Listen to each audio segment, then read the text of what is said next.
My name is Amelia Vance. I am 29 years old, and I live in a quiet suburb just 20 minutes away from my parents' house. The smell of roasted turkey hit me before I even reached the porch steps. It was the smell of home. I held my famous pecan pie in my hands, the tin warm against my palms. I was ready for the noise, the hugs, and the usual holiday chaos. I walked up and rang the doorbell, expecting it to swing wide open.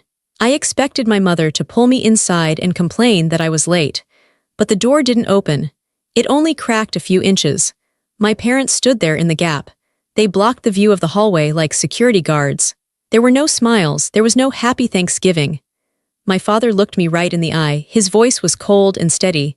"You're not invited, Amelia, go home." I froze. I couldn't process the words. Then I heard it. Laughter spilling out from the dining room, glasses clinking. A party was happening in full swing, and then I heard a laugh I knew better than my own. Noah, my best friend since kindergarten, he was in there. They were all in there, celebrating together. And they had left me standing out in the cold. But before I tell you how everything flipped, like and subscribe, drop a comment, where are you watching from? My name is Amelia Vance. I am 29 years old. The rejection at the front door didn't happen in a vacuum. It was the final crash, but the cracks had been forming for weeks. I just didn't want to see them. I chose to be blind. It started in early November. The leaves were changing, and usually this was the time my mother and I started planning the menu. Thanksgiving was our Super Bowl. We would spend hours on the phone debating stuffing recipes or deciding whether to do a ham or a turkey. But this year, the phone didn't ring. When I called her, she was short with me. "I'm busy, Amelia," she said. "I can't talk right now, your father needs me." "Okay," I said, trying to keep my voice light. "I just wanted to ask about the guest list. Should I make 3 pies or 4? "We'll talk later," she snapped, and then the line went dead. I stared at my phone. My mother was never too busy to talk about food. It was the one thing we bonded over. I told myself she was stressed. Dad had been complaining about his back, and my sister, Sarah, was always causing some kind of drama with her on-again, off-again boyfriend. I told myself I was being sensitive. But then came the physical distance. I went over to their house a week later to drop off some winter coats I had dry cleaned for my dad. I had a key. I always had a key. I unlocked the front door and walked in, shouting, "Delivery service." The house went silent. I walked into the living room. My parents and Sarah were sitting there. They were talking in hushed, excited whispers. Sarah was laughing, holding her phone up for them to see. But the second I stepped onto the carpet, they stopped. It wasn't a natural pause. It was a freeze. Sarah immediately flipped her phone face down on the coffee table. The slap of the plastic against the wood echoed in the room. My mother smoothed her skirt, looking everywhere but at me. My father cleared his throat loudly. "Amelia," my dad said, "we didn't know you were coming." "I texted you," I said, holding up the dry cleaning. "I brought your coats." "Right, just put them in the hall," he said. He didn't say thank you. He didn't ask me to sit down. I stood there for a moment, feeling like a stranger in the house I grew up in. "Is everything okay?" I asked. "You guys seemed like you were having fun." "Just family stuff," Sarah said quickly. She didn't look at me. "Nothing you'd be interested in." "I'm family," I said, trying to make it a joke. Nobody laughed. "We're just tired, Amelia," my mom said, finally standing up. She walked over and took the coats from my hands, effectively ushering me back toward the door. "It's been a long week. You should go get some rest." I was kicked out but polite. I walked back to my car feeling a knot form in my stomach. Something was wrong.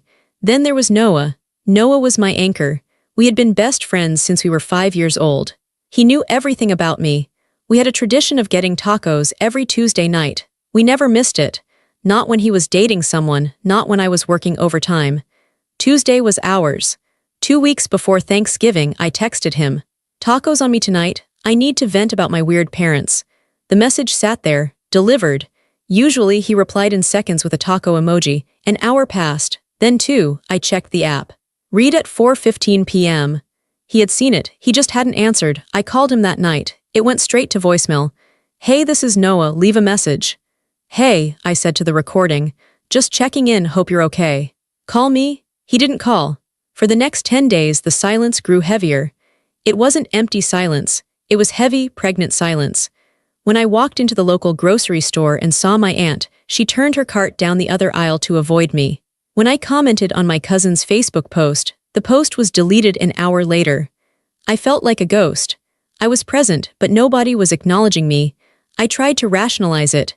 They are planning a surprise for me, I thought. Maybe a birthday surprise, even though my birthday was months away. Or maybe they were all just fighting with each other and didn't want to drag me into it. I was lying to myself. Deep down, I knew the texture of this silence. It felt like a secret. It felt like a conspiracy. The last straw before the holiday was a brief interaction with my sister, Sarah. I ran into her at the gas station. She couldn't escape. "Hey," I said, forcing a smile. "I haven't heard from anyone. Is the plan still 2 p.m. for dinner on Thursday?" Sarah looked panicked. She wouldn't meet my eyes. She focused intensely on the gas pump nozzle. Yeah, I think so. Mom is handling it. You know how she gets." "Is Noah coming?" I asked. Sarah flinched. It was a tiny movement, a twitch of her shoulder, but I saw it. "I don't know, Amelia, I have to go." She ripped the nozzle out before the tank was full, jumped in her car, and sped off. I stood there in the smell of gasoline and cold air, watching her taillights disappear. The knot in my stomach tightened. They were hiding something, but I never imagined they were hiding the fact that I no longer belonged to them. To understand why I didn't scream or fight back immediately, you have to understand who I was to them. I wasn't just a daughter or a sister. I was the fixer. I was the doormat. Growing up, I was the responsible one. That sounds like a compliment, but in my family, it was a job description. My parents were chaotic. They were impulsive with money, emotional, and bad at planning. My sister Sarah was the wild child, the one who needed attention, who got in trouble, who needed saving. And me, I was the safety net. When I was 12, I learned how to balance my mother's checkbook because she couldn't figure out why she was overdrawn.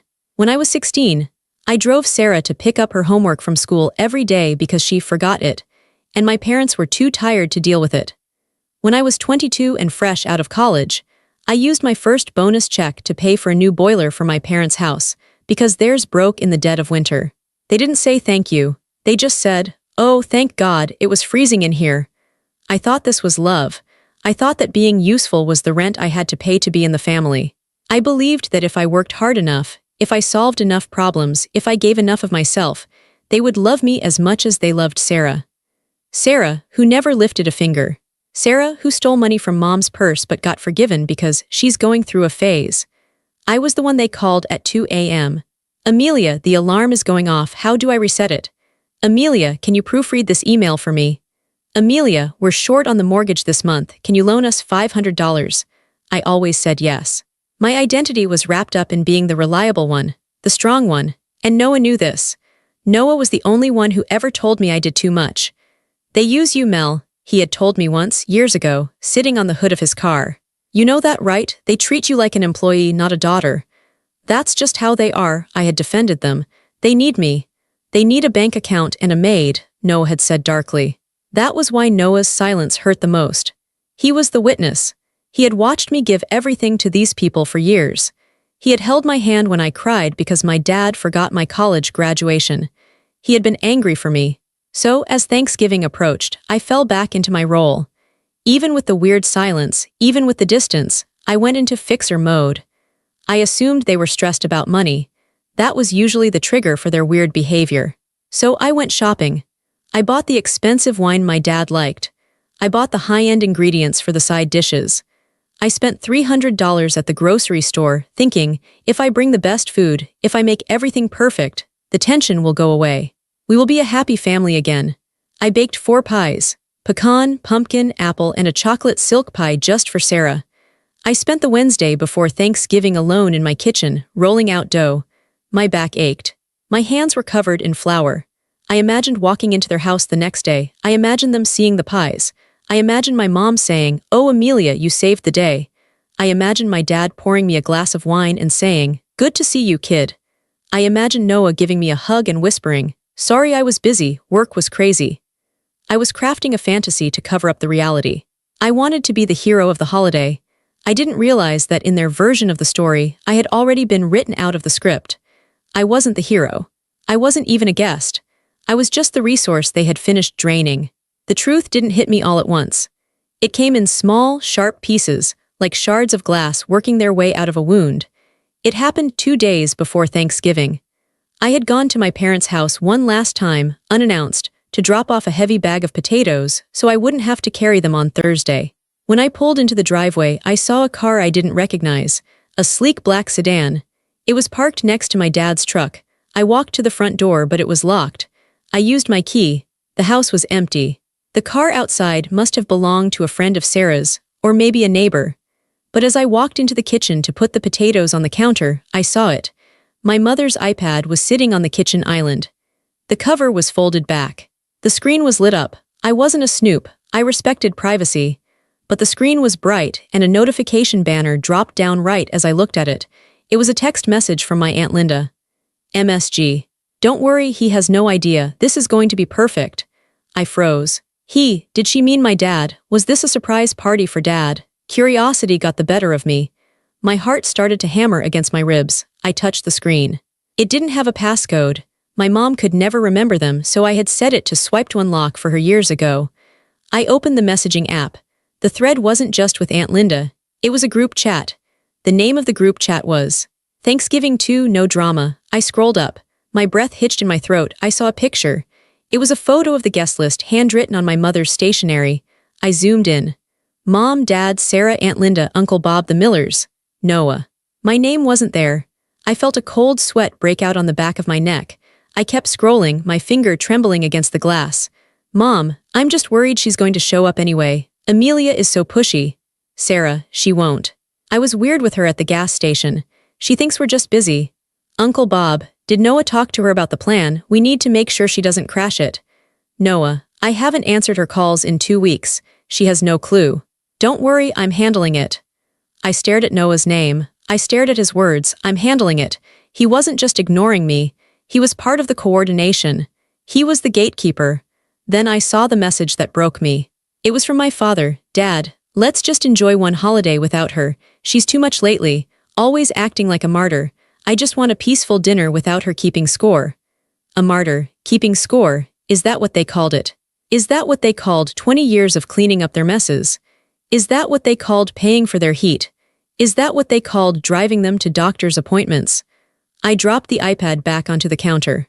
The clatter sounded like a gunshot in the quiet kitchen. I felt sick. Physically sick. I wanted to vomit. They weren't just excluding me. They were laughing about it. They were strategizing against me like I was an enemy combatant. Like I was a disease they needed to quarantine. And Noah, my Noah, the person who knew all my secrets, he was in on it. He was assuring them that he was handling me. I backed out of the kitchen. I didn't leave the potatoes. I took the bag with me. It was a petty, small thing, but I couldn't leave them anything. I drove home in a daze. I didn't cry. I was in shock. I sat on my couch and stared at the wall for 3 hours. I replayed every interaction, every favor, every moment of my life with them. They don't love me, I realized. The thought was simple and devastating. They tolerate me when I am useful. And right now, they just want to have fun without the reminder of who pays the bills. But the betrayal wasn't done. The emotional knife was deep, but the next discovery would twist it. The next morning, the day before Thanksgiving, I woke up with a headache that felt like a vice. I had barely slept. I was sitting at my kitchen table, drinking black coffee, trying to decide what to do. Should I confront them? Should I call Mom and scream? Should I text Noah and ask him how he could sleep at night? I checked my mail. I hadn't checked it in a few days because I had been so busy baking for people who hated me. There was a letter from a bank I didn't bank with, First City Credit. It looked like junk mail. Usually I threw these away, pre-approved or low interest rates. But this one looked different. It said urgent. Regarding your overdue balance. I frowned. I didn't have an account with First City Credit. I had zero debt. I paid my credit cards off in full every single month. I was meticulous. I tore the envelope open. Dear Miss Amelia Vance, this is a final notice regarding the outstanding balance of $12,450 on your Platinum Visa ending in 4490. Your minimum payment is 90 days past due. My hands started to shake. $12,000. I grabbed my laptop.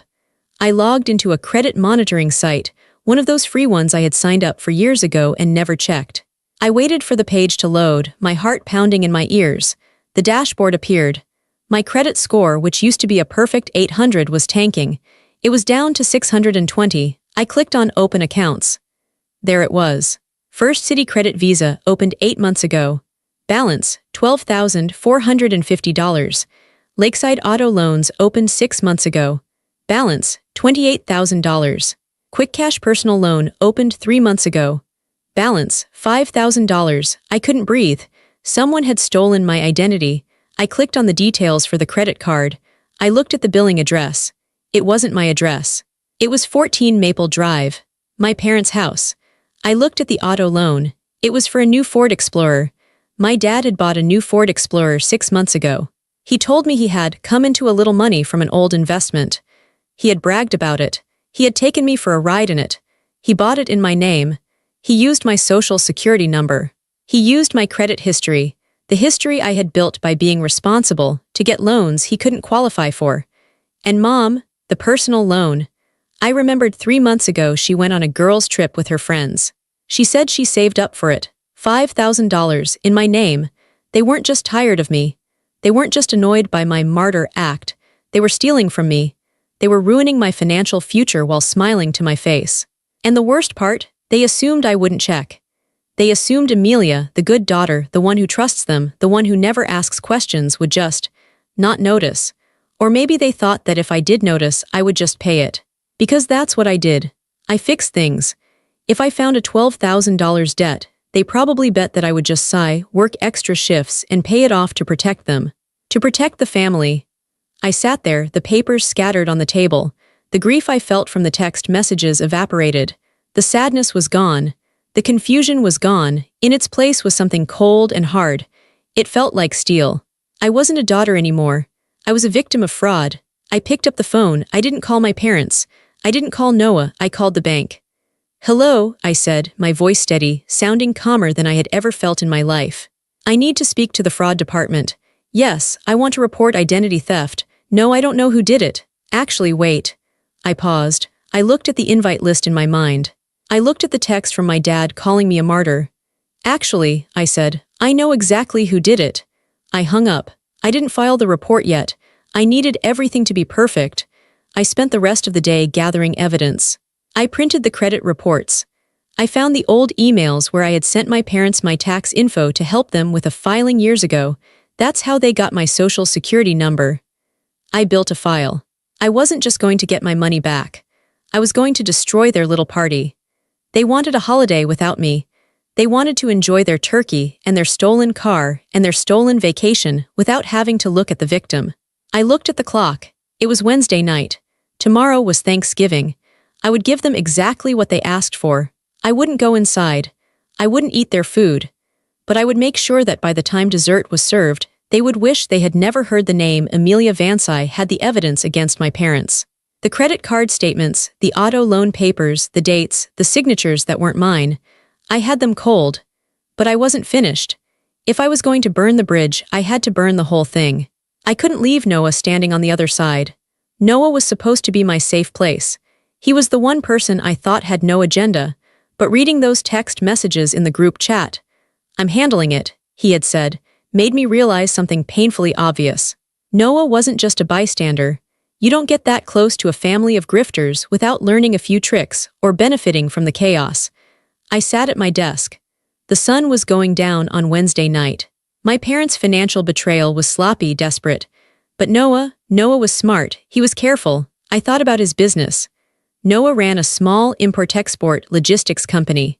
It sounded fancy, but mostly he moved boutique furniture and high-end decor for rich clients. 2 years ago, he had come to me begging for help. He needed a surety bond, a type of insurance guarantee, to land a massive contract with a city development project. His credit wasn't good enough. Mine was. "It's just a signature, Mel," he had said, looking at me with those puppy dog eyes. "If I don't get this, I go under. I swear you'll never have to pay a dime. It just shows them I have backing." I signed it. Of course I signed it. I was the fixer. Because I was the guarantor on his bond, I had legal access to his business filings. I had never looked at them. I trusted him. But now, trust was a luxury I couldn't afford. I logged into the state's business portal. I entered my credentials as the guarantor. The dashboard loaded. At first, everything looked normal. Revenue was up. Expenses were normal. But then I looked at the vendor list. There was a recurring payment to a company called Lumina Logistics. Every month, Noah paid them $4,500 for consulting fees. I frowned. I knew Noah's business inside and out. He didn't have consultants, he barely had employees. I searched Lumina Logistics in the state registry. The owner of Lumina Logistics was listed as Sarah Vance, my sister. My breath caught in my throat. I clicked on the filing history. The address for Lumina Logistics was my parents' house. I pulled up the bank transfer records. Noah wasn't paying a consultant. He was funneling money to my sister. Why? I dug deeper. I looked at the invoices he had uploaded to justify the payments. They were for project management. Sarah couldn't manage a trip to the grocery store, let alone a logistics project. Then I saw the dates. The payments started exactly 2 weeks after I signed the surety bond. And then, I saw the other side of the transaction. Noah had another contract, one I didn't know about. It was with a construction firm that had a reputation for cutting corners. The contract was for waste disposal. But Noah didn't have a waste disposal license. He wasn't certified for that. If he was moving construction waste, he was doing it illegally, probably dumping it somewhere cheap to save money. If he got caught, the fines would be massive. And because I was the guarantor on his bond, I would be liable for the fines. He was using my credit to back a business that was breaking the law, and he was paying my sister hush money or a cut of the profits to keep it in the family. That's why they were all so close. That's why Sarah and Noah were suddenly best friends. That's why my parents loved him. He was their cash cow, and I was the insurance policy. They weren't just using me for labor anymore. They were using my name to underwrite a criminal enterprise. I sat back in my chair. The room was dark now. The only light came from the laptop screen. My best friend was risking my freedom and my financial ruin so he could make a quick buck and buy my sister's silence. I felt a tear slide down my cheek. It was the last tear I would shed for a long time. I wiped it away angrily. I printed everything. The invoices to Sarah, the illegal waste manifests, the bond agreement with my signature. I had a folder for my parents. Now I had a folder for Noah. I picked up my phone. I had one contact in my list, a woman named Karen who worked for the state licensing board. We had met at a conference once. She was tough. She hated fraud. I didn't call her yet. I saved the draft of the email I was going to send her. It had all the attachments. Subject: violation of bond agreement and unlicensed activity priority. All I had to do was press send. But not yet. I wanted to see their faces one last time. I wanted to give them one chance to prove me wrong. I wanted to see if the door would open, if they welcomed me in, if they apologized, if they told me the truth. Maybe I would hesitate. Maybe I would just demand my name be removed and walk away quietly. But if they treated me like they did in the group chat, then I would burn it all down. Thanksgiving Day was cold. The sky was a flat steel gray. The trees were bare. It looked like the world had been stripped clean. I dressed carefully. I didn't wear my usual helper clothes, jeans, and a sweatshirt ready to clean dishes. I wore my best wool coat. I wore boots with a heel. I put on makeup. I wanted to look like a woman who respected herself even if nobody else did. I packed the pies. It felt like a grim joke. I put the pecan, the pumpkin, and the chocolate silk into the backseat of my car. I also put the 2 manila folders on the passenger seat. The drive to my parents' house took 20 minutes. I knew every pothole, every turn. I had driven this route 1,000 times to fix their problems. Today, the road felt different. It felt like a runway to a crash. I pulled into the driveway. The house looked perfect. There was a wreath on the door. Warm yellow light glowed from the windows. I could see silhouettes moving inside. I saw Noah's car. I saw my parents' new Ford Explorer, the one I was unknowingly paying for. I took a deep breath. I grabbed the pies. I left the folders in the car. I walked up the path. The concrete was cracked. I remembered telling my dad I would pay to fix it next spring. I stepped over the crack. I reached the door. I could hear music. Jazz. My dad loved jazz. I could hear Sarah laughing. It was a high, shrieky laugh. I rang the doorbell. The noise inside didn't stop, but the movement changed. The shadows near the window froze. Someone peered through the peephole. I waited. The lock clicked. The door opened, but only a few inches. The chain was still on. My mother's face appeared in the crack. She didn't look happy. She looked annoyed. She looked like a salesperson had just interrupted her dinner. "Amelia," she said. "Hi, Mom," I said. I held up the pies. "I brought dessert and the potatoes." She didn't open the door further. She glanced back over her shoulder. My father stepped up behind her. He looked angry. His face was flushed, like he had already had a few drinks. "What are you doing here?" he asked. "It's Thanksgiving," I said. My voice was calm, but my heart was hammering against my ribs. "I'm your daughter. We told you we were doing something small," my mother said. "Just us." "I see Noah's car," I said. "I see Uncle Bob's truck. It doesn't look small." My father sighed. It was a loud, dramatic sigh. "Look, Amelia. We just wanted a peaceful day. You've been intense lately. We didn't want the drama." "Drama?" I asked. "I fixed your heater last week. I did your taxes. I fill your fridge." "See," my father snapped. "That's exactly it. You keep score. You hold things over our heads. It's exhausting." He looked me right in the eye. "You're not invited, Amelia. Go home. We'll call you next week when you've calmed down." I looked at him. I looked at my mother, who was looking at the floor. Then through the crack I saw Noah. He walked into the hallway, holding a glass of wine. He saw me. He didn't come to the door. He didn't defend me. He made eye contact with me, then turned his back and walked away.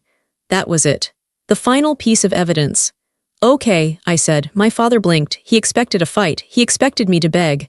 "Okay, okay," I repeated. "Happy Thanksgiving." I set the pies down on the doormat, right on the dirty, bristly mat. "You can have these," I said. "I won't be needing them." I turned around and walked away. I didn't run. I didn't stomp. I walked at a normal pace back to my car. I could feel their eyes on my back. They were probably watching from the window, laughing nervously, thinking that was easier than I thought. She's finally gone. I got into my car. It was cold inside. I looked at the house. It looked so warm and inviting. It was a lie. A beautiful, expensive lie that I had been subsidizing for years. I picked up the manila folders from the passenger seat. I didn't need to look at the papers inside. I knew what to do. I picked up my phone. I didn't drive away yet. I wanted to be here for this. I dialed the number for the fraud department at the bank, the direct line the agent gave me yesterday. "This is Amelia Vance," I said. "I'm confirming the fraudulent charges." "Yes. I want to file the official police report now. The perpetrators are at 14 Maple Drive. Yes, I am willing to press charges. Full prosecution." I hung up. Then I opened my email app. I opened the draft to Karen at the State Licensing Board. Send. I watched the progress bar. Sent. Then I sent one last text message. To Noah subject, the surety bond. Message, I just revoked the bond. And I sent the invoices for Sarah and the waste manifests to the state board. Good luck with the audit. I put the phone down on the dashboard. I waited. It didn't take long. I sat in my car at the end of the driveway, the engine idling quietly. The heater was starting to kick in, blowing warm air on my frozen hands. 5 minutes passed. The house was still glowing. Then, the first domino fell. My phone lit up, Mom calling. I watched it ring. I didn't answer, then again, Dad calling. I let it go to voicemail. I rolled down my window just a crack. I wanted to hear. The front door of the house flew open. My mother stepped out onto the porch. She was holding her phone to her ear, her other hand clutching her chest. "Amelia," she screamed. It wasn't a welcoming scream. It was a shriek of panic. "Pick up the phone, the cards aren't working. The accounts are frozen." She had tried to order something, or maybe she got the fraud alert notification instantly. Then my father came out. He looked furious. He stormed down the porch steps in his socks. "Amelia," he bellowed. "What did you do? The police just called me. They said there's a warrant pending. What the hell is this?" I watched them. They looked small. They looked chaotic. Then came the third call. "Noah," I answered this one. "Hello," I said. My voice was calm. Conversational. "Mel, what did you do?" Noah's voice was trembling. He was breathless. "I just got an email from the licensing board. They're suspending my operations immediately. They're launching an investigation." "Mel, they're talking about prison time for the waste dumping. Why would you do this?" "I'm handling it," I said. I used his own words. "What?" "You said you were handling me in the group chat," I said. "So I decided to handle you. I revoked the bond, Noah. You're operating illegally as of 5 minutes ago, and I gave them the records of the kickbacks to Sarah." "Mel, please," he was crying now. "This ruins me. This ruins everything." "You ruined me first," I said. "You stole my credit. You stole my trust. You stole my family." "We were just trying to have a nice dinner," he shouted. "And now you can," I said. "Enjoy the turkey. I hear prison food is bland, so savor this meal." I hung up. By now, my father was halfway down the driveway. He was red-faced, waving his arms. "You ungrateful brat," he screamed. "After everything we did for you, you're going to send your own father to jail over money." It's not money, Dad, I whispered to myself. It's my life. I put the car in reverse. My father lunged for the door handle of my car. I locked the doors. Click, he banged on the window. Open this door, fix this. Call them back and tell them it was a mistake. I looked at him through the glass. This was the man who taught me to ride a bike. This was the man I had worshipped. I didn't feel hate. I felt pity. He looked like a child who had been told no for the first time in his life. I didn't say anything. I just backed out of the driveway. I saw my mother on the porch, slumped against the railing, crying. I saw Sarah standing in the doorway, looking terrified, her phone in her hand, probably realizing her consulting payments were gone. I saw Noah standing in the yard, staring at the ground, defeated. I shifted into drive. I didn't look back in the rearview mirror. I drove down the street, past the neighbors' houses where other families were gathering, oblivious to the bomb I had just dropped. My phone kept ringing. Mom, Dad, Sarah, Noah, Mom, Dad. I pulled over about 2 miles away. I took the SIM card out of my phone. I snapped it in half. I tossed the pieces into a public trash can outside a convenience store. Then I drove to the highway. The next few weeks were a blur of efficiency. I didn't go back to my apartment except to pack. I stayed in a hotel in the next town over, paid for with cash. I hired a lawyer, a shark. I gave him everything. I want no contact, I told him. I want them prosecuted for the identity theft. I want my name cleared, and I want a restraining order if they come near me. They're your parents, the lawyer said, looking at the file. Are you sure you want to press charges? Usually, families settle this privately. They aren't my family, I said. They are people who stole $45,000 from me and tried to ruin my reputation. Treat them like strangers. The fallout was swift. Because I had provided so much evidence, the police didn't have to do much digging. My father was arrested for fraud and forgery. My mother was named as an accomplice. Noah's business was shut down within 48 hours. The EPA got involved because of the illegal dumping. The fines were astronomical. He lost his house. He lost his truck. Last I heard, he was facing 3 years in minimum security. They tried to reach me. Oh, they tried. My email inbox filled up with pleading messages. We're sorry, we were desperate. How can you do this to us? We're family. I didn't read past the subject lines. I forwarded them all to my lawyer to add to the harassment file. I sold my furniture. I broke my lease. I packed my life into the back of my car, my real car, the one I paid for. I transferred my job. My company had a branch in Denver. It was 1,000 miles away. Mountains, clean air, a place where nobody knew my last name. The day I left, I stopped by the post office to set up my mail forwarding. But I didn't forward it to my new address. I forwarded it to a P.O. box in a different state, which would then forward to my lawyer. I wanted to be a ghost. I drove out of town on a Tuesday. I drove past the grocery store where I used to buy their food. I drove past the school where I used to pick Sarah up. I drove past the park where Noah and I used to eat tacos. I felt a phantom pain, like an amputated limb. I missed the version of them I had created in my head. I missed the parents I wanted to have. I missed the Noah I thought existed. But I didn't miss the reality. The reality was heavy. It was expensive. It was painful. As the city limits sign faded in my rearview mirror, I felt something strange. My shoulders dropped. The tension in my jaw released. The headache that had been behind my eyes for 10 years vanished. I turned on the radio. I sang along. I was alone. I had no safety net. I had no people. But I also had no debt that wasn't mine. I had no secrets keeping me up at night. I had no one waiting for me to fail. I was vanishing from their lives, but for the first time I was appearing in my own. 5 years later. The mountains in Denver are beautiful in November. They are dusted with white, sharp against the blue sky. I have a small house now. It's not big, but it's mine. The deed has my name on it and only my name. I have a dog named Buster. He's a rescue. He doesn't ask for anything except food and belly rubs. He's the most loyal male I've ever known. It's Thanksgiving morning. The kitchen smells like rosemary and garlic. I'm not making a turkey. I never really liked turkey. I just made it because my dad liked it. I'm making lasagna. Homemade pasta, rich meat sauce, 3 kinds of cheese. It's my favorite food. There is no chaos. There is no screaming. There is no pile of coats in the hallway. I have friends coming over at 4 p.m. Not family who are obligated to be here. Friends. People I met at the dog park, people from work, a neighbor who teaches pottery. People who know me as Amelia the project manager, Amelia the hiker, Amelia who makes great lasagna. They don't know Amelia the victim. They don't know Amelia the fixer. I told them the basics. I'm not close with my family. They respected it. They didn't pry. I pour myself a glass of wine. I stand by the window and look out at the snow. I know what happened to them. My lawyer gives me an update once a year. My father got probation and community service, but his credit is ruined. They lost the house on Maple Drive. They live in a small apartment now. Sarah works at a diner.